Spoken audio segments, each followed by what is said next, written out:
Necrotizing enterocolitis is a heartbreaking disease. It's the death of intestinal tissue. Some cases of NEC can be very mild and cause only mild discomfort. But a certain percentage of NEC cases are very severe and potentially life-threatening for the baby.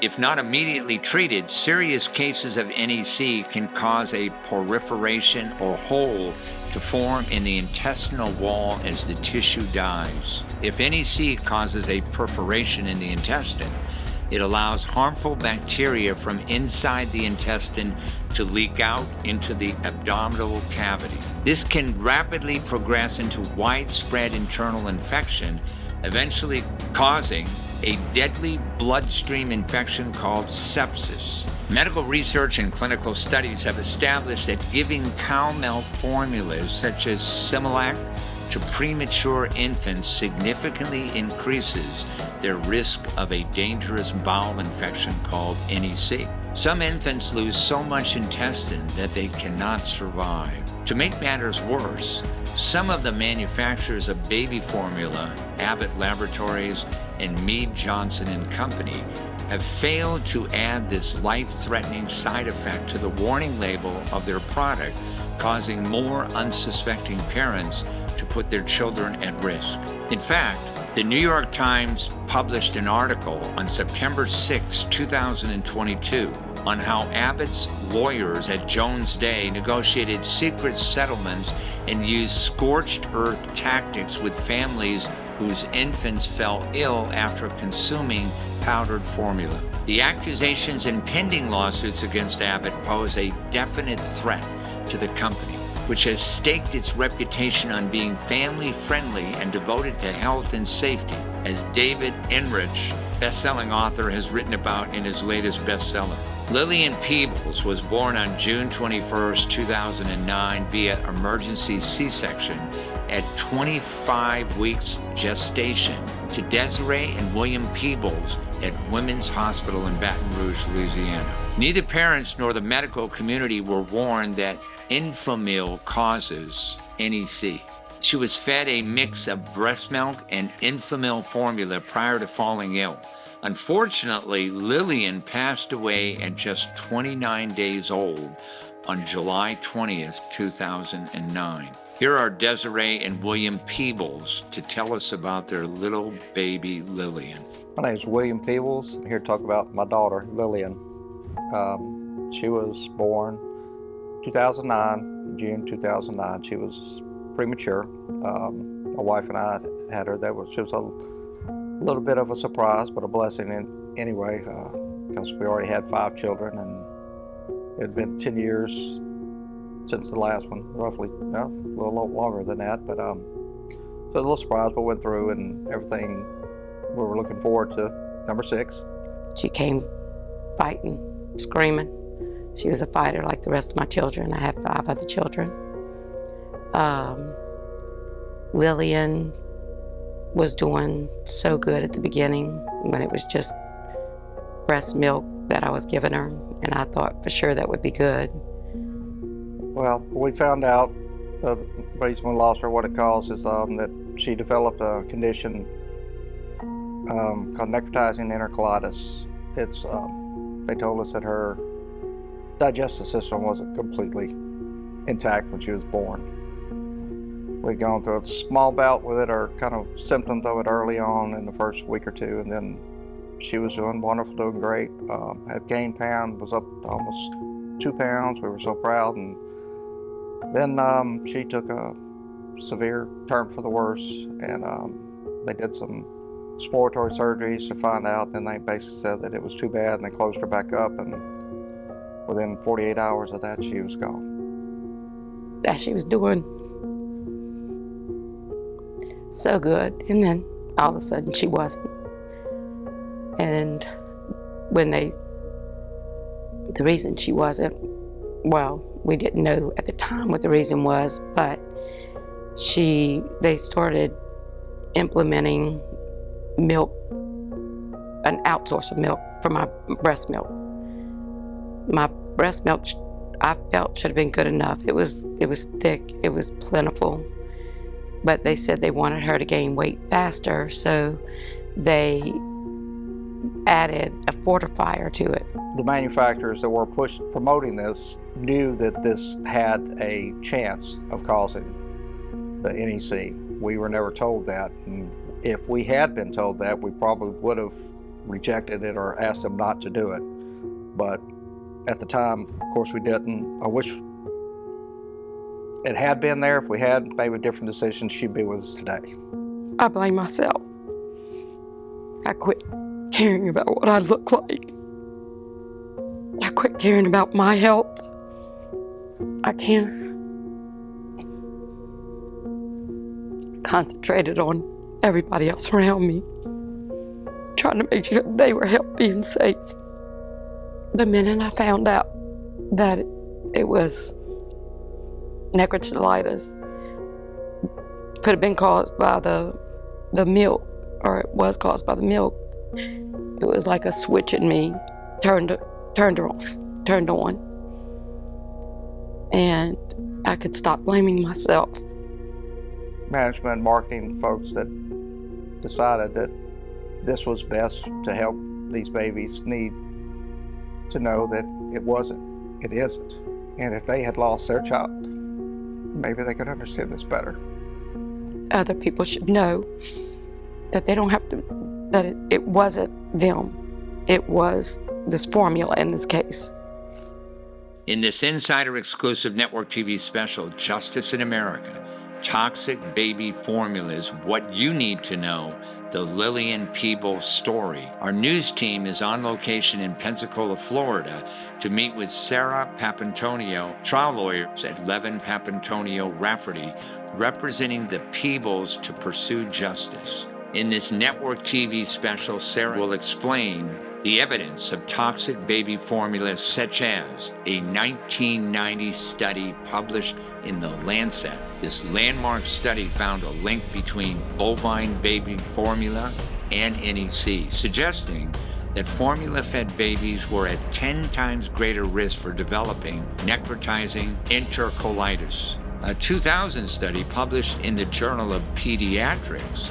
A similar study later found that infants fed with breast milk or human milk fortifiers were 90% less likely to develop NEC compared to those with cow milk-based formula.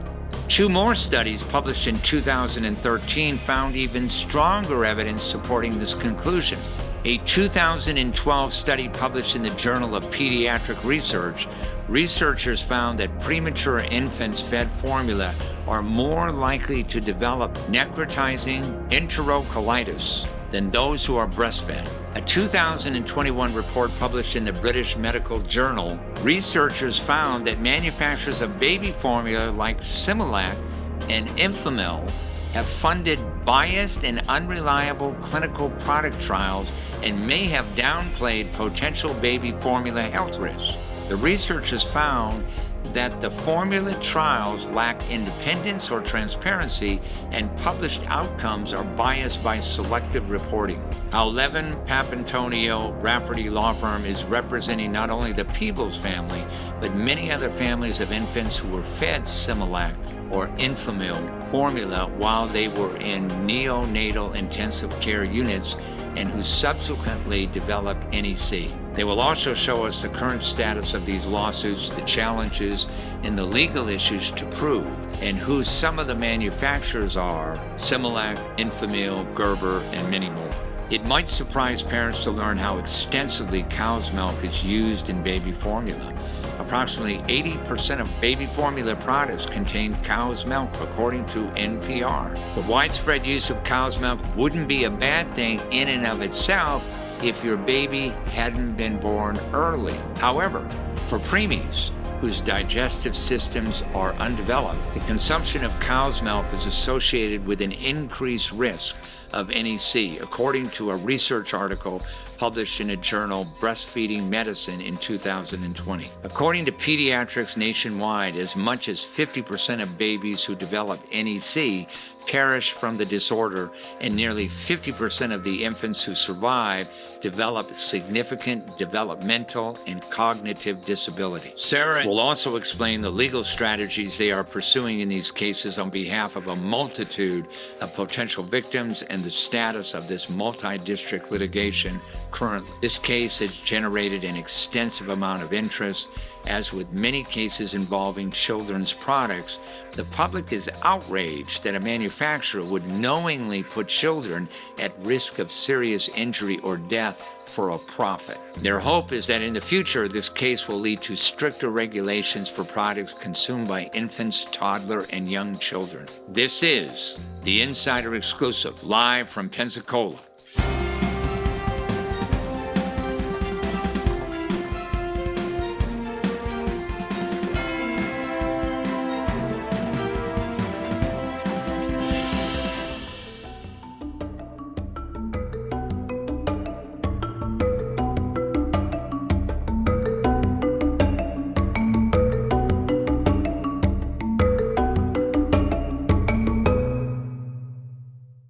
It is my great pleasure to introduce Sara Papantonio. Welcome to the show. Thank you for having me. Tell our audience a little bit about your firm. So I'm with Levin Papantonio Rafferty Law Firm. We're a firm that primarily represents the consumer in cases where they've been wronged by a corporation.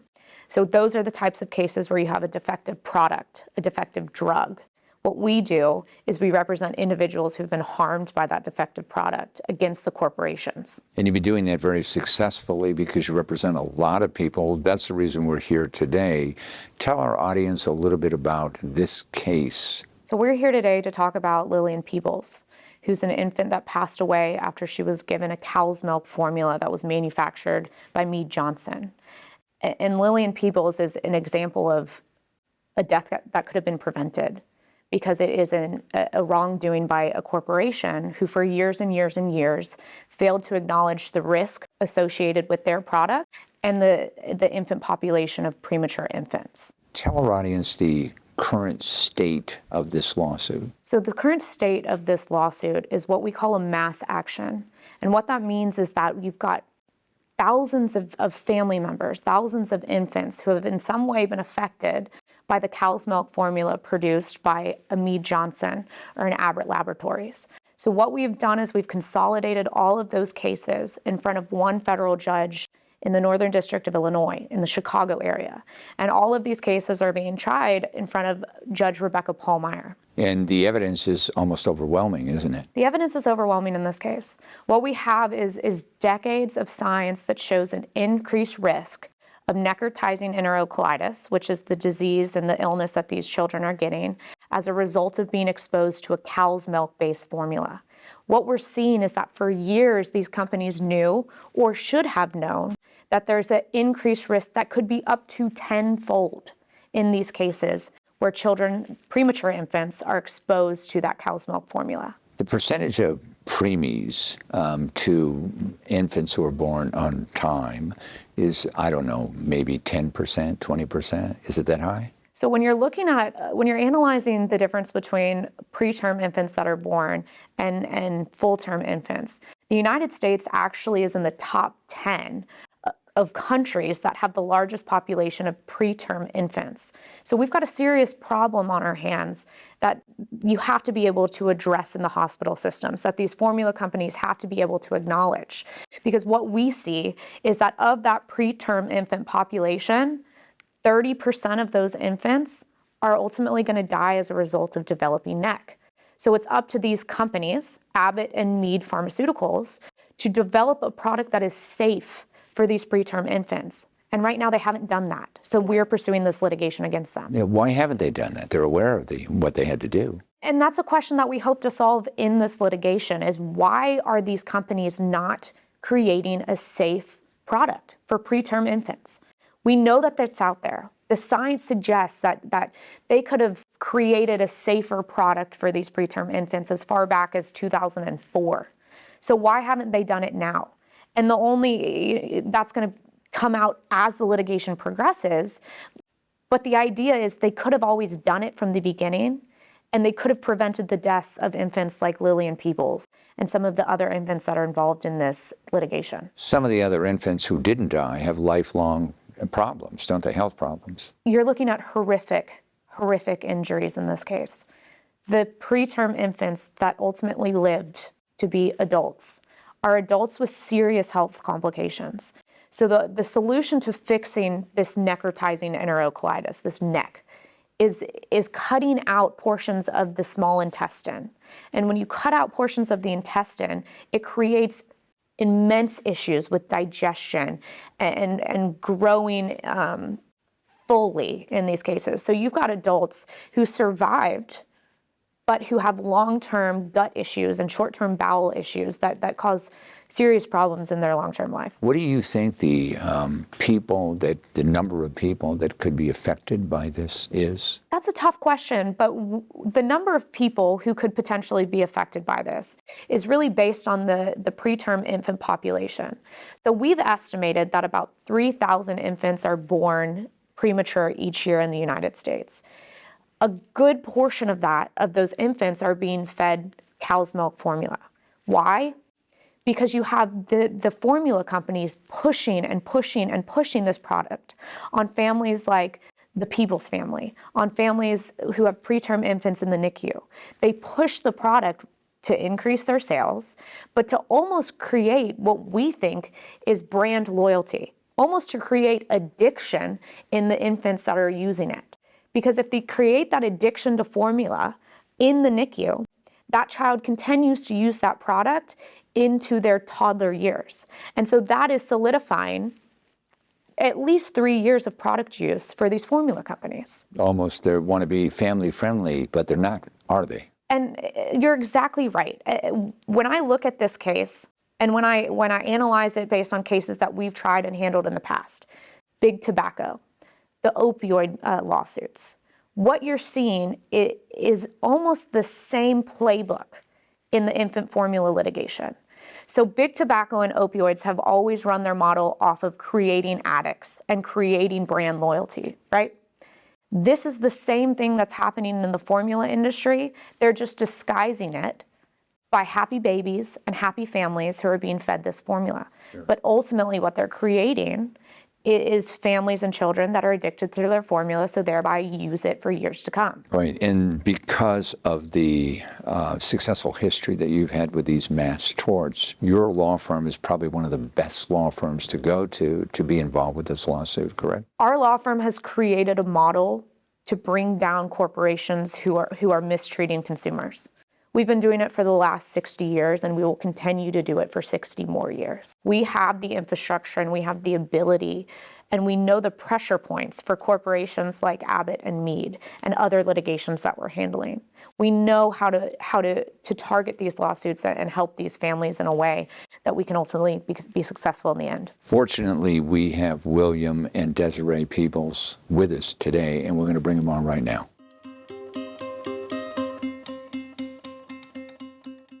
It's my great pleasure to introduce William and Desiree Peebles to the show. Welcome to the show. Thank you.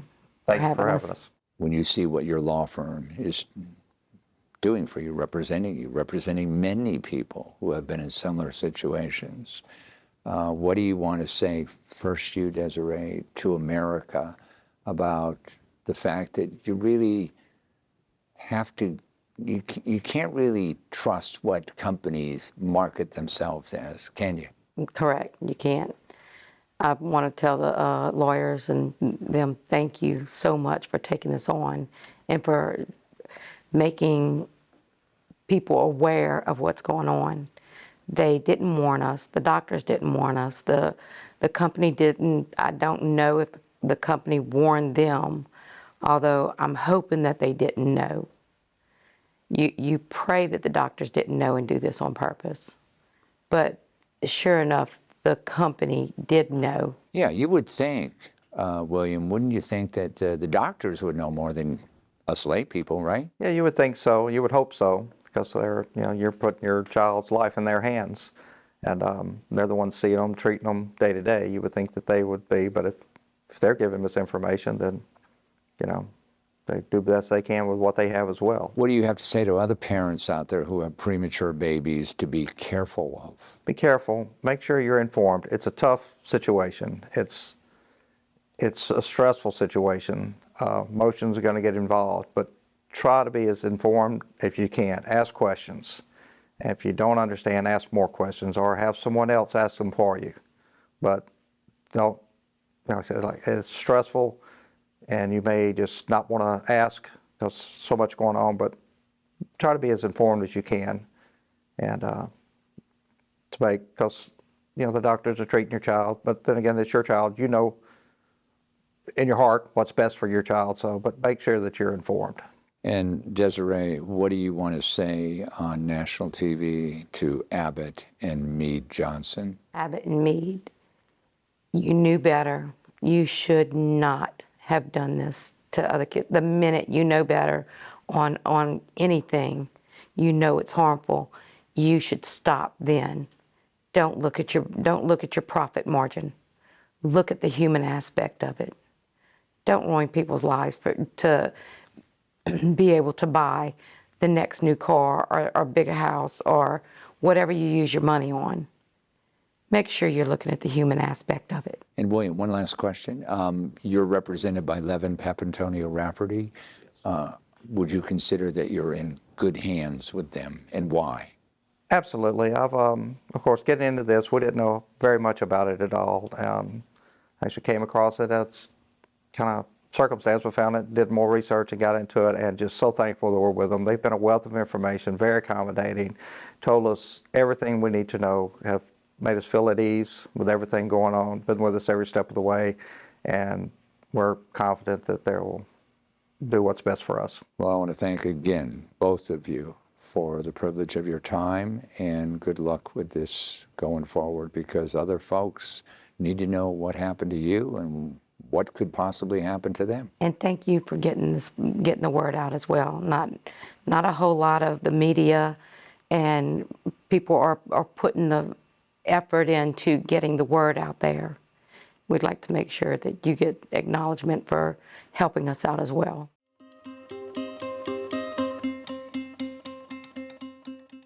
When you are looking at cases to take on your law firm, what determines which case and how you're going to proceed on this? When our law firm looks at if we're going to handle litigation, if we're going to pursue an action, there is no corporation that is too big. There is no company that is too small. There is no plaintiff with too small of an injury.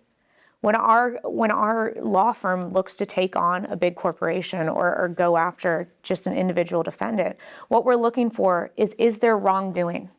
Is there evidence to back up that wrongdoing? And can we help these people? And 9 times out of 10, we believe we can, because we have that experience and we have that commitment to our clients, like the Peebles family. And we will fight for them in every way, shape, and form to get a result. If you want to learn more about this litigation, and it's your right as a consumer, look it up, do your research, and then come to us with questions. Our law firm wants to help. We've got tons of information on our website at levinlaw.com, and just pick up the phone and call us. Because like I said, we want to help you. No case is too small. Please contact us and we'll see what we can do for you. I want to thank you for the privilege of your time. Thank you for having me. Thanks for joining us. You can get more information about our guest and the issues at insiderexclusive.com.